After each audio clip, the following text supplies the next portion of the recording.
Hari ini kita akan membahas lebih lanjut terkait paradigma dalam penelitian kualitatif. Nah, sehingga dalam penelitian kualitatif itu pada dasarnya ada paradigma yang mendasari bagaimana sih sebenarnya penelitian kualitatif ini itu akan dilakukan ke depan. Nah, ini akan menjadi dasar atau fondasi awal sehingga nanti ketika kita akan melakukan sebuah riset kualitatif itu bisa berlandaskan dengan paradigma ini. Dan kemudian nanti dari paradigma ini akan menghasilkan atau bisa menjadi dasar bahwa eh, kualitas dan juga eh, apa namanya kebaikan dari penelitian kualitatif ini dapat kemudian diungkap secara lebih mendalam. Nah, di dalam paradigma ini itu ada 4 hal yang menjadi pokok ya, yaitu ada positivisme, kemudian postmodernisme, modernisme, dan interaktif kritikal. Nah, pada dasarnya dalam paradigma penelitian kualitatif ini merupakan suatu konsep pendekatan yang kemudian kita jadikan dasar kita gunakan untuk memahami fenomena sosial dan pengalaman manusia dengan cara yang mendalam dan holistik. Maksudnya apa? Nah, maksudnya di sini eh, dengan paradigma ini kita dalam melakukan riset kualitatif itu bisa eh, mengungkap fenomena-fenomena sosial, fenomena-fenomena yang ada di masyarakat itu secara lebih mendalam tuh dalam artian tidak hanya sebatas menanyakan wawancara saja, tapi bisa mengetahui sampai ke. Kemudian dalam paradigma ini berfokus kepada makna, pemberian makna, kemudian pengalaman subjektif, dan juga konteks sosial dari fenomena yang diteliti. Nah, hal ini uh, berbeda dengan paradigma kuantitatif yang lebih fokus pada pengukuran dan analisis statistik. Nah, kalau kita bicara tentang kualitatif itu biasanya berkaitan dengan angka ya, dengan data uh, numerik yang memang hasilnya nanti dianalisis, maaf, hasilnya nanti berupa angka yang pasti dari hasil analitik, mau pakai SPSS, mau PLS, mau pakai program R dan lain sebagainya itu bisa dilakukan dengan secara statistik kuantitatif. Namun dalam riset kualitatif ini itu akan diungkapkan atau sangat berguna sekali paradigma tadi sebagaimana kita bisa mengungkapkan kompleksitas manusia baik dalam dirinya sendiri maupun secara sosial, faktor-faktor sosial dan juga faktor-faktor kontekstual yang subjektif ini juga akan memainkan peran yang penting dalam riset di kualitatif, sehingga memang sangat perlu sekali kita harus memahami paradigma. Nah, dalam paradigma kualitatif itu ada 4 yang menjadi dasar. Ada positivisme, postmodernisme, interpretivisme, dan critical influence. Keempat hal ini itu mempunyai kelebihan dan kekurangan dari masing-masing. Dan memang dalam misalnya dalam positivisme ini memasukkan elemen-elemen yang lebih fleksibel dan reflektif dalam memahami realitas sosial dan pengetahuan. Kemudian kalau di postmodernisme, pendekatan yang menolak gagasan pada awalnya itu menolak gagasan tentang kebenaran absolut dan objektif. Yang mana memang kebenaran itu tidak ada yang absolut, tidak ada yang objektif. Sehingga dalam pendekatan ini atau dalam paradigma ini menekankan relativitas, fragmentasi, dan pluralitas dalam memahami realitas dan pengetahuan. Sedangkan untuk yang integrativisme, pendekatan yang berfokus pada pemahaman makna dan pengalaman subjektif seorang individu dalam konteks sosial dan budaya. Nah, jadi memang di sini pemahaman makna itu juga didasarkan pada pengalaman yang sudah dialami. Nah, kemudian yang critical thinking, pendekatan berfokus pada analisis kritis. Dia mengkritisi kekurangan-kekurangan, ketidakadilan sosial yang kemudian hal ini mempengaruhi kelompok dan dalam masyarakat. Oke, kita bahas satu-satu ya. Yang pertama, ada paradigma positivisme, di mana dalam paradigma ini merupakan pendekatan dalam penelitian yang berkembang sebagai reaksi terhadap paradigma positivisme. Yang mana dalam positivisme itu menganggap ilmu pengetahuan itu sebagai proses penemuan fakta objektif melalui observasi dan pengukuran yang netral. Nah, hal ini dibantah sama positivisme. Ya nggak bisa seperti itu.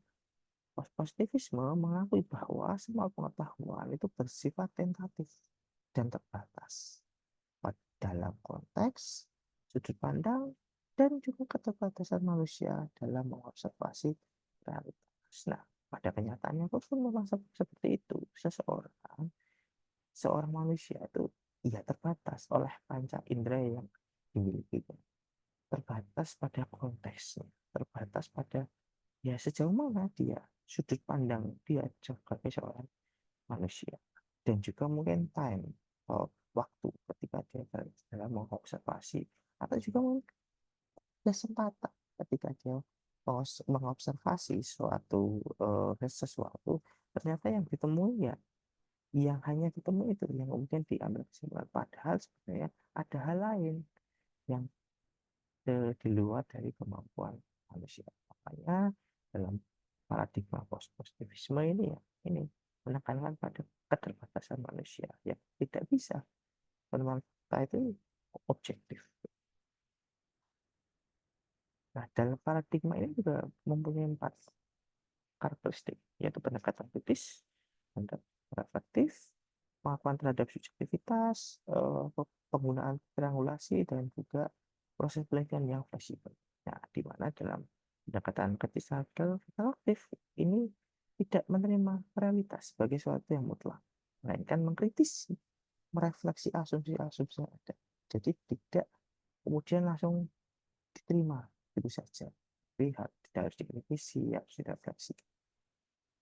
Kemudian pengakuan terhadap subjektivitas, meskipun masih melalui pentingnya objektivitas, tapi positivisme menemukan bahwa peneliti dan sudut pandang subjek penelitian dipengaruhi oleh nilai, keyakinan, dan pengalaman mereka. Kemudian penggunaan regulasi di sini untuk memberikan validasi data. Validasi data penelitian positif juga menggunakan triangulasi untuk menggabungkan berbagai sumber data, metodologi, dan perspektif. Nah, yang terakhir ada proses penelitian yang fleksibel. Dalam hal ini tidak bersifat linear, tapi prosesnya lebih diadaptasi dan menyesuaikan dengan temuan yang ada atau yang didapatkan dalam riset, didapatkan selama riset di masyarakat. Seperti itu. Nah, positivisme dalam penelitian kualitatif eh, terdapat pentingnya konteks dan perspektif subjek. Ini memang sangat ini ya sangat krusial sekali ketika ini dilakukan dalam penelitian kualitatif, maka memang penting konteks dan perspektif subjek dalam hal ini paradigma Postpositivisme mendorong pemahaman mendalam tentang konteks sosial dalam perspektif unik dari partisipan. Kemudian dia peran teori. Teori apa saja yang digunakan? Kita cara pikir, kemudian dimodifikasi, berdasarkan data yang diperoleh, bukan sesuatu yang harus dibuktikan secara absolut. Gitu. Dan metode penelitian yang digunakan. Waktu itu mendukung penggunaan metode, didukung wawancara oke, observasi oke, analisis dokumen oke. Nah, tapi tidak secara mutlak. Itu akan dianalisis lebih mendalam untuk memahami fenomena secara lebih holistik lah. Contohnya misalnya penerapan kualitatif tentang pengalaman guru dalam mengajar di daerah terpencil. Nah, teman-teman bisa membayangkan nih, bagaimana seorang guru itu mengajar di daerah terpencil, daerah ya, depan terluar terpencil. Nah, penelitian ini tidak hanya mencari kebenaran objektif saja tentang tantangan yang dihadapi, tidak hanya sekedar Bu, Bapak, guru apa saja sih sebenarnya tantangan, tidak seperti itu, tapi juga mengeksplorasi bagaimana guru-guru tersebut menginterpretasikan dan merespon tantangan itu. Bagaimana beliau semuanya itu menghadapi tantangan itu, bagaimana beliau survive, bagaimana beliau mengajar, bagaimana respon dari anak-anak ketika beliau di sana, dan lain sebagainya. Itu dah digali secara mendalam. Nah, data ini bisa dilakukan melalui wawancara, kemudian dengan di sekolahnya, observasi langsung, dan atau analisis secara dari pengalaman eh, partisipan. Nah, berdasarkan hal tersebut, kemudian kelebihan dan kekurangan dari partai ini yaitu lebih terbuka terhadap berbagai perspektif dan interpretasi. Dan memungkinkan pemahaman yang lebih dalam tentang fenomena sosial yang kompleks, memperhatikan konteks dan interaksi yang mempengaruhi fenomena. Kelebihannya apa? Kritik terhadap kekurangan, ini maaf ya, ini kelemahan. Kritik terhadap kurangnya generalisasi hasil penelitian dapat dipandang terlalu subjektif dan tidak dapat diuji atau diverifikasi dengan cara yang sama dalam positif. Oke, kita lanjutkan ya dalam paradigma postmodernisme. Nah, dalam paradigma ini, merupakan pendekatan dalam penelitian yang menantang dan mengkritisi narasi besar atau brand naratif ya, yang mendominasi pemahaman tentang realitas. Nah, jadi memang postmodern ini sudah sangat modern, memahami tentang realitas apa yang terjadi. Dalam konteks ini, menolak di bahwa ada satu kebenaran objektif yang dapat ditemukan melalui metode ilmiah tradisional. Nah, sebaliknya, dalam paradigma ini menekankan bahwa kebenaran itu bersifat relatif loh. Ya, benar itu relatif, tergantung pada perspektif siapa, konteks sosial, budaya, sejarah.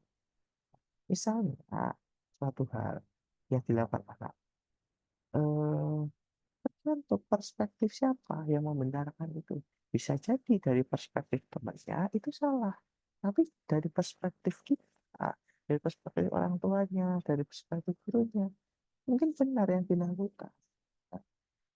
Sehingga segala sesuatu itu memang relatif, tidak ada yang pasti. Misalnya kayak cantik, itu relatif, tergantung perspektif siapa yang menilai. Gitu. Kemudian karakteristiknya apa dalam dalam hal ini, dalam paradigma ini, yaitu penolakan terhadap kebenaran yang mutlak. Jadi tidak ada yang mutlak di dunia. Kebenaran itu tidak ada yang mutlak, tergantung perspektifnya siapa. Nah, sehingga dalam postmodernisme ini menolak gagasan bahwa ada sesuatu kebenaran yang universal. Setiap orang atau kelompok dapat mewakili versi kebenaran mereka sendiri. Ya, seperti itu.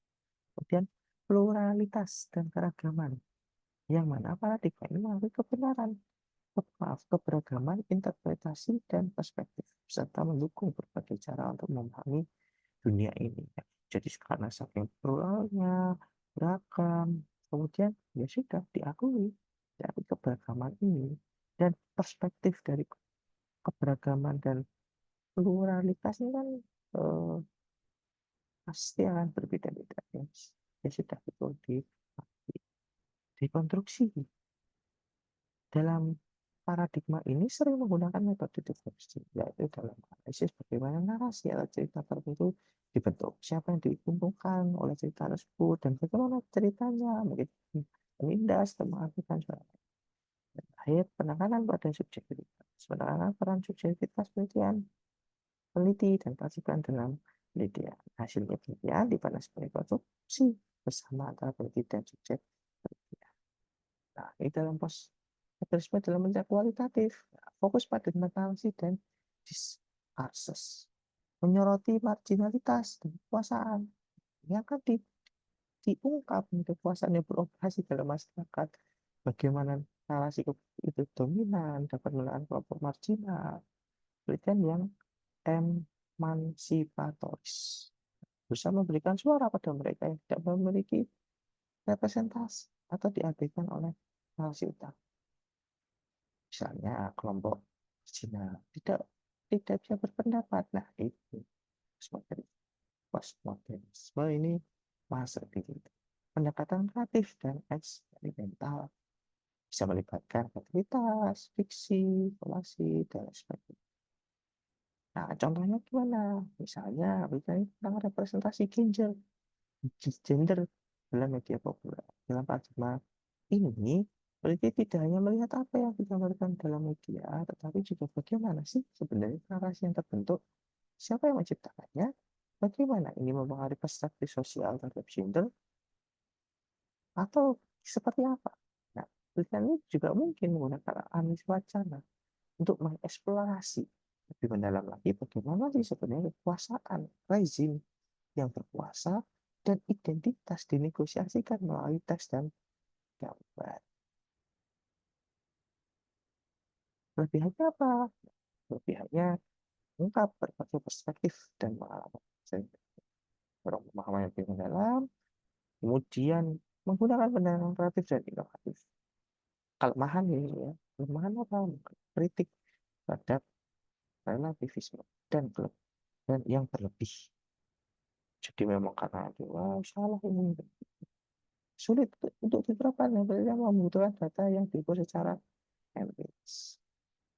Oke, selanjutnya kita ke paradigma interpretivisme. Dalam paradigma ini menekankan pemahaman yang mendalam terhadap fenomena sosial, seperti individu atau kelompok yang mengalami fenomena tersebut.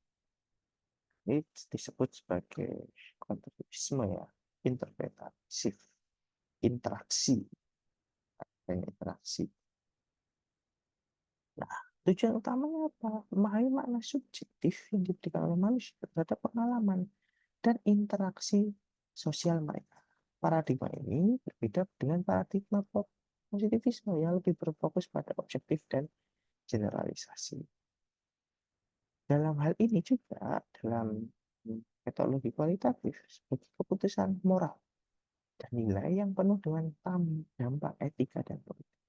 Memang benar, para interpretivis ini memandang suatu pengetahuan sebagai suatu yang diskonstruksi secara sosial melalui bahasa dan interaksi dan realitas sebagai sesuatu yang berhubungan dan diketahui melalui kategori budaya dan definisi.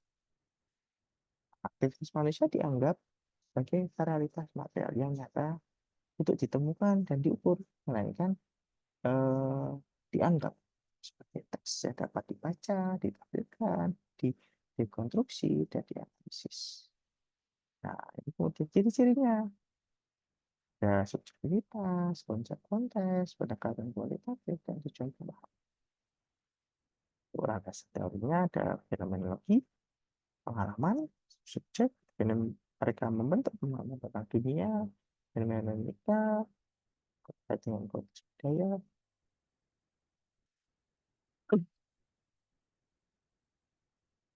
Nah,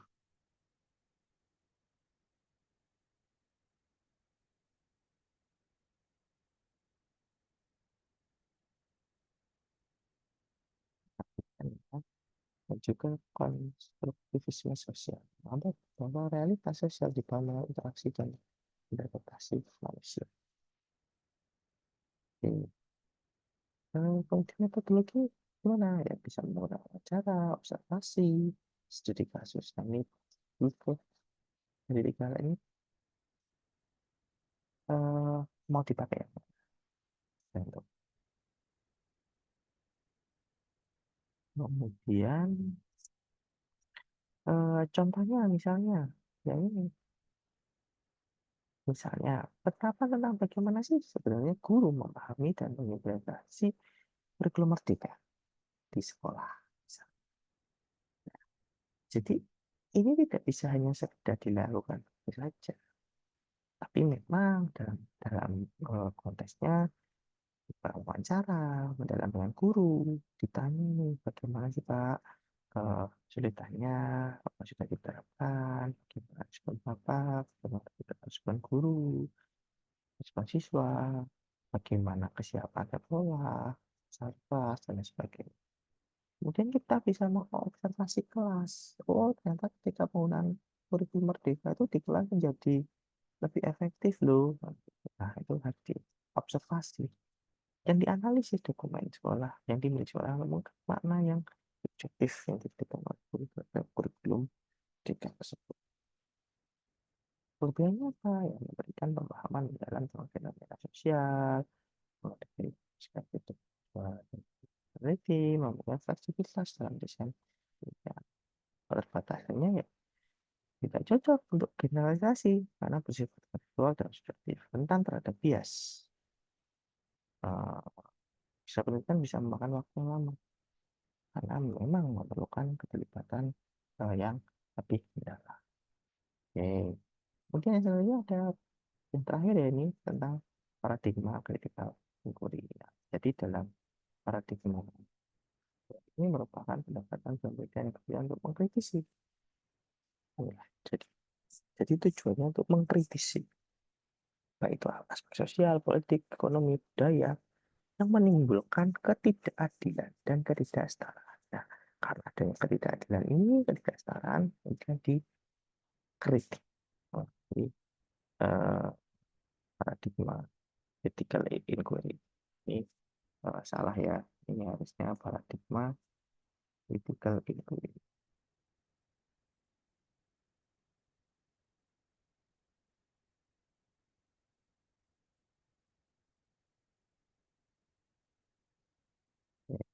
Ya,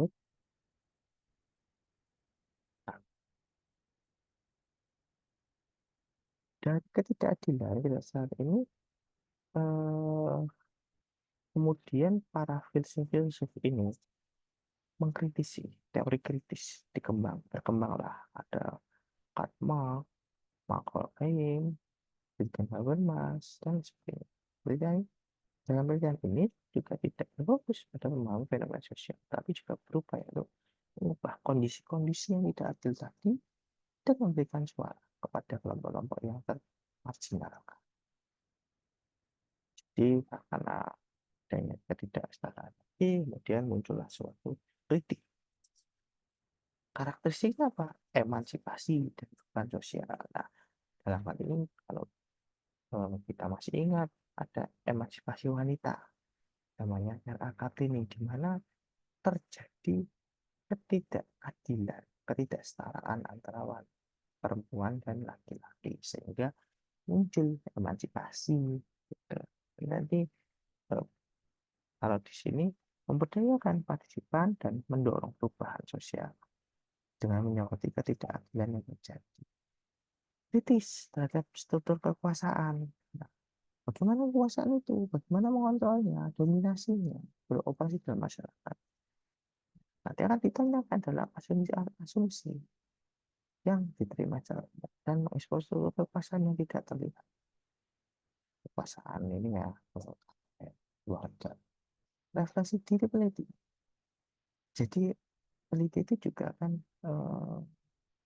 terus-menerus merefleksikan dirinya, posisinya dalam riset ini, menilai dirinya sendiri, dan bagaimana ini mempengaruhi proses penelitian. Ini cukup menarik dalam critical thinking. Critical thinking. Terakhir, pendekatan partisipatori.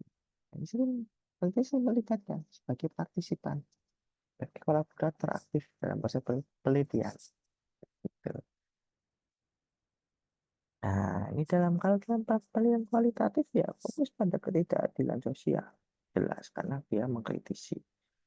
Nah, misalnya kayak isu-isu gender, ras, kelas, disabilitas, HAM, kriminalitas, dan bentuk-bentuk diskriminasi lainnya yang kemudian itu bisa menjadi akar untuk pendekatan ini.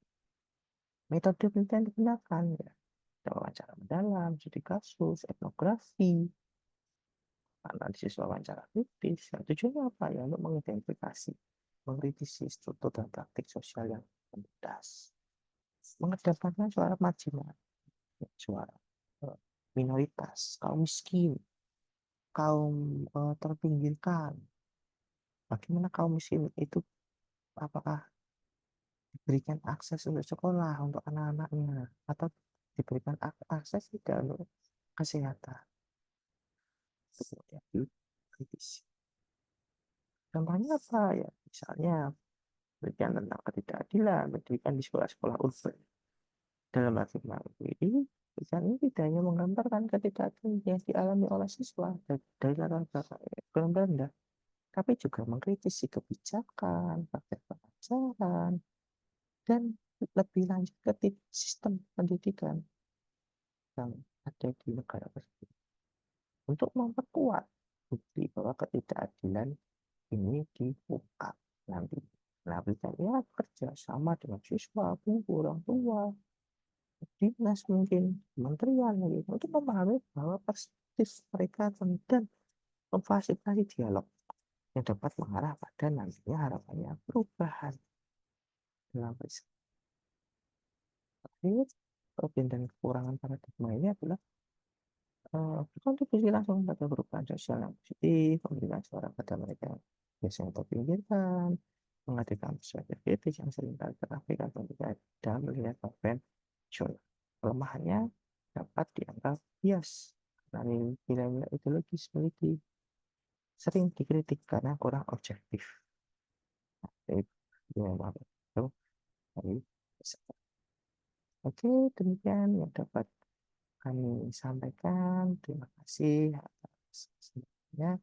Sampai ketemu lagi nanti di pertemuan yang lainnya. Assalamualaikum warahmatullahi wabarakatuh.